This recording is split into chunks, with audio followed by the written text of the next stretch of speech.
Eccoci qua, siamo qua con un graditissimo ospite. Abbiamo David Paleologos, direttore della Suffolk University Political Research Center. Mr. Paleologos, thank you very much for being with us today. Thank you for having me. So let's start with the questions. As we are doing with all the interviews to the American posters, let's take a step back. As we all know, last July, President Biden withdrew from the presidential race and Kamala Harris suddenly became the Democratic candidate. We went from an old white man to a middle-aged black woman. Do you think that this change will affect the willingness to vote of some demographic segments? And if so, will Democrats benefit from this change? So we have the benefit of polling nationally before and after. So we have a before and after scenario. And yes, Kamala Harris has improved across the board in demographics that Joe Biden lagged. He had low enthusiasm in the Black community, low enthusiasm in the Hispanic community. He didn't even have strong sentiment within the Democratic Party. So he was doomed to lose, which is why him removing himself was a very smart move politically. Kamala Harris takes center stage at the Democratic National Convention, and all of a sudden, many of the demographics that Biden was weak in start to pop.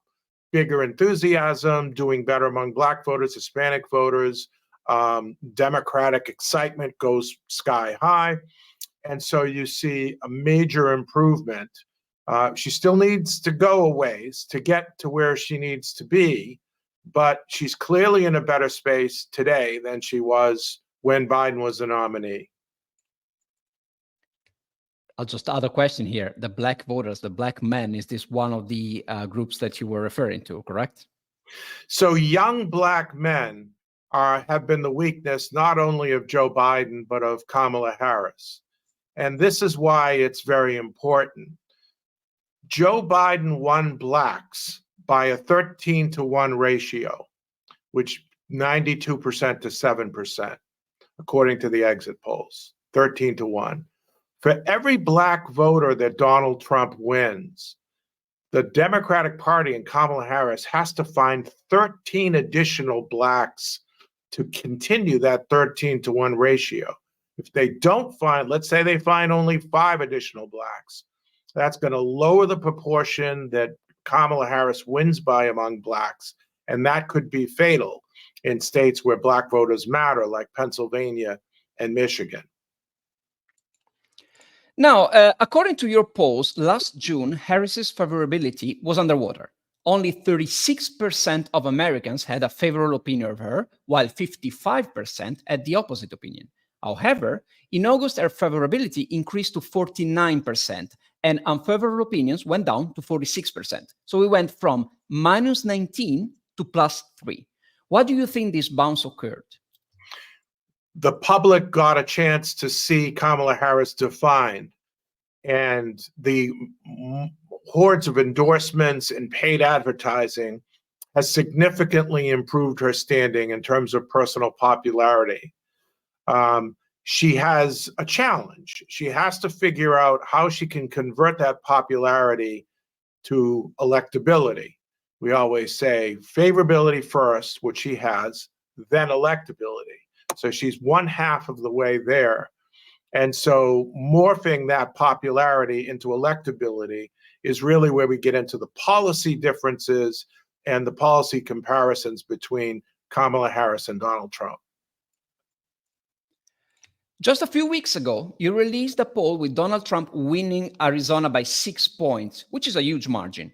Why do you think Trump is so strong in this state? And in your opinion, is this strength limited to Arizona, or is it common to other states of the Southwest with high share of Latino voters, like Nevada, for example?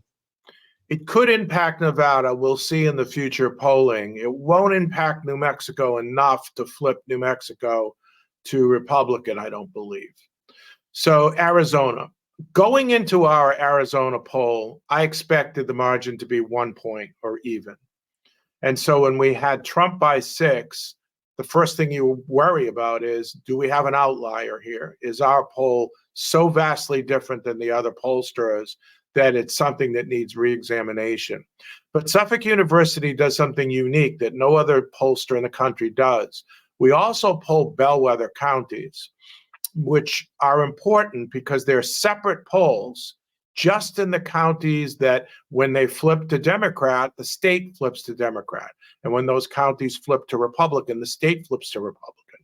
So we not only polled Arizona statewide like everybody does, but we polled Maricopa County, which is the largest, but also the most predictive county in Arizona, in a separate poll.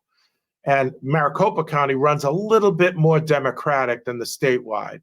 But when Maricopa flips Republican, the state flips Republican.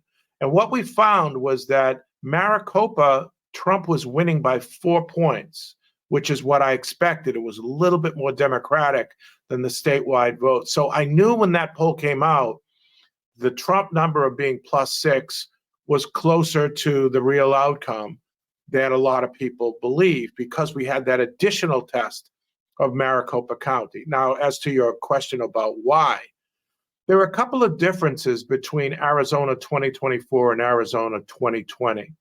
Number one, the net advantage of Republican registration has doubled from 130,000 more registered Republicans in 2020 to 260,000. So that's a bit of a cushion for any Republican candidate, especially Trump. Number two is you have the two major issues in 2020, according to the exit polls, were the economy, which Trump was winning overwhelmingly, but also COVID, which Biden was winning overwhelmingly. This time you have two issues that Trump is winning overwhelmingly: the economy and immigration. So the top two issues aren't split like they were in 2020. They're more pro-Trump. And finally, you have a difference in young Hispanic voters. You know, we talked about young Black voters, 18-20% of young Black men voting for Trump. Kamala Harris was still winning Black men, but she couldn't afford to lose that many among young Black men. She couldn't afford to be at 20% for Trump.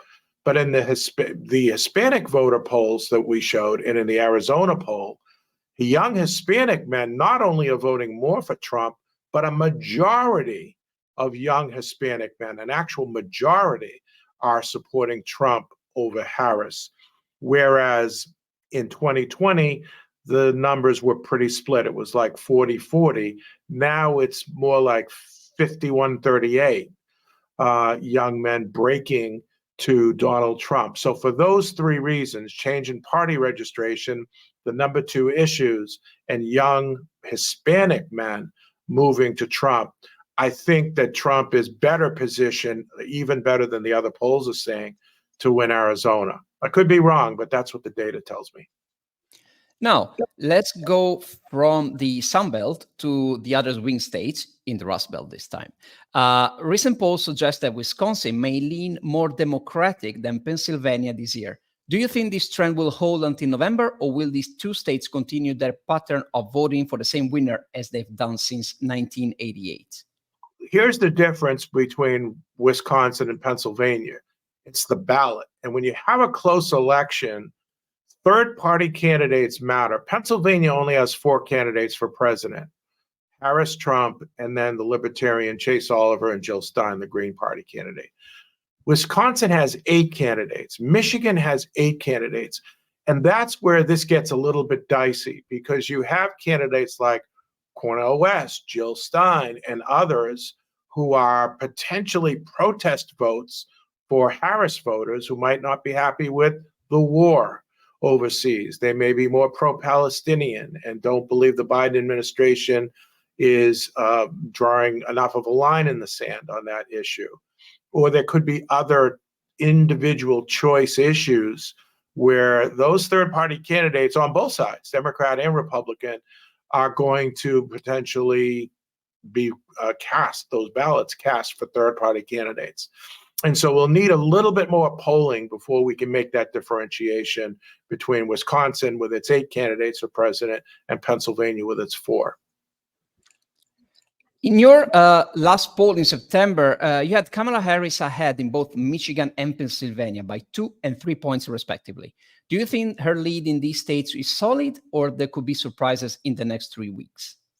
I think polls are a snapshot in time. We took those polls over 3 weeks ago. Donald Trump has done a lot of negative advertising. Kamala Harris and the Democrats have done that as well. If I'm judging by what other pollsters are showing, it looks like there's been movement toward Trump, but I won't know for sure until we poll Michigan and its bellwether and Pennsylvania and its 2 bellwethers, and those will be coming up. We'll be out in the field over the next week on those polls. And so I think I'll feel more confident about our next set of poll results once we have the updated numbers, not only statewide, but in those 2 bellwether counties. And we will be here to follow closely your polls and to comment them, of course, live. Now, let's talk about the strategy. Should Harris's strategy focus more on making herself known and spreading her ideas, or on attacking Trump? And in this context, does Trump's choice not to participate in a second debate help him? Okay. So the textbook says that you always finish a campaign on a positive note. So you're going to get most of the negative ads this week and next week, and the final curtain call, if you will, for each campaign is to end on a positive note. Trump may not end up on a positive note, but Harris, I think, has been more textbook. So I think you're going to see as much negativity flushed out as possible. In terms of the debate, Trump, it appears to me that Trump doesn't feel like he needs to do another debate. And if you think you're leading, you don't agree to do another debate. What was peculiar to me was that after the first debate with Harris, he immediately said there'd be no debate. So I don't know what polling information he had at that time. We were recording Harris leading, as you say, in Pennsylvania and Michigan. So I'm not sure whether that was a poll-driven decision or that he has a strategy. He knows what he's doing behind the scenes, and he's going after it, doesn't want to do a debate. Some people believe the more you see of Donald Trump, the more you dislike him. So maybe that would be in play. But I think you've got to follow the body language, not only of what the candidates say, but where they go. We talked about Arizona earlier. Kamala Harris didn't visit Arizona once over the past week. She crisscrossed every other state, Georgia, North Carolina, Pennsylvania, Wisconsin, Michigan. Now, why is it if the polls were that close, 1 point even, 1 point there, why wouldn't she be in Arizona? She wasn't on her schedule. She wasn't in Arizona for the whole week. So I have to believe that the New York Times poll showing Trump up 5 or the Suffolk poll showing Trump up 6 is probably closer to the truth with her internal polling. So part of the answer as to what people from outside of the United States might be thinking is watch not only where the candidates go, but what they are saying and what groups they're trying to appeal to. Kamala Harris really has a challenge. The challenge is, does she have enough time in the next 2 or 3 weeks to convince young men, both blacks and Hispanics, to vote for her? They may hit a wall at some point and say, look, we just can't get them. So let's go out and let's bring more women to the polls. Let's bring more black women to the polls. Let's bring more Hispanic women to the polls, where we know the advantage is 20-1 for Harris over Trump. And they may play the odds that way.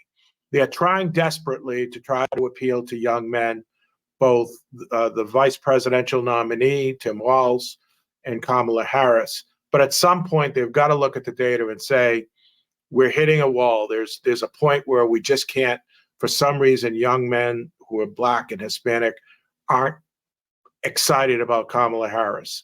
And where can we make up that difference? That's really where the statistical chess will take place over the next 3 weeks. Would like to follow up on something you just said. Harris is not going to Arizona. She didn't visit Arizona for the past week. But we've seen Trump going to Colorado, going to California. He will be doing an event in New York City. Why is this to secure the House, maybe? Or is there any other reason? Maybe he thinks that he can win New York or California. I doubt that, but... No, he won't win California or New York. And part of it is media availability. What is the nuance? What is the curiosity factor of people? Are people, like you just asked me, are people going to be talking about, could he win a New Jersey, or could he win a Virginia or a New Hampshire, which are expected to vote for Harris? And part of it is the venue. And he's also obviously doing fundraising in those big areas in New York and California. Those are big fundraising pools for both Democratic and Republican candidates. One thing we know about Trump is that he keeps you guessing, and wherever he holds rallies, he's going to be covered. So generating that kind of discussion, I think, is a positive for him. It keeps Harris's team, on guard. But the bottom line is that, we're in the field right now with what will probably be our last national poll before the presidential election. It'll be released next week. After that national poll, everyone will be looking only at the 5 or 6 tipping point swing state polls that are going to really matter. And a lot of those states, at least 3 of those 5 or 6 are at the blue wall states right now. Now, before our last questions, this is something that we always say to our viewers, as you also mentioned earlier. Polls just take a snapshot of the present. They don't predict the future. But this is a question we ask to all our guests, and I know it's a tricky question, but if the election were to be held today, who do you think will win the presidential election and why?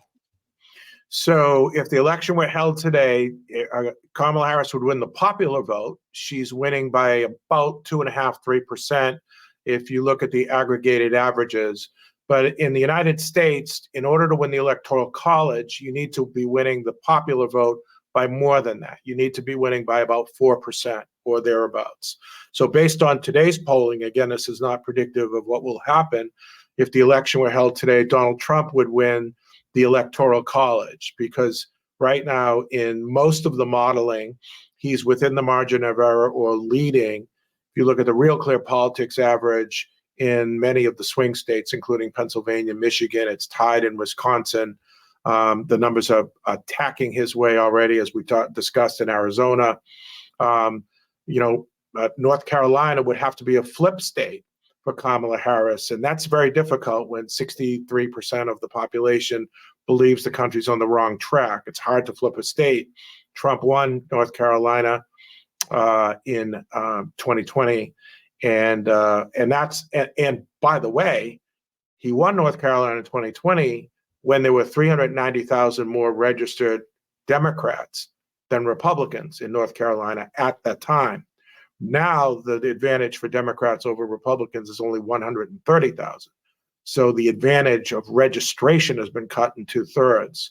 So that's going to be a real challenge to poll, not only because of the hurricane that's wiped out most of the western counties, but also because there were some structural issues that Trump's going to have problems with, that Harris is going to have problems with.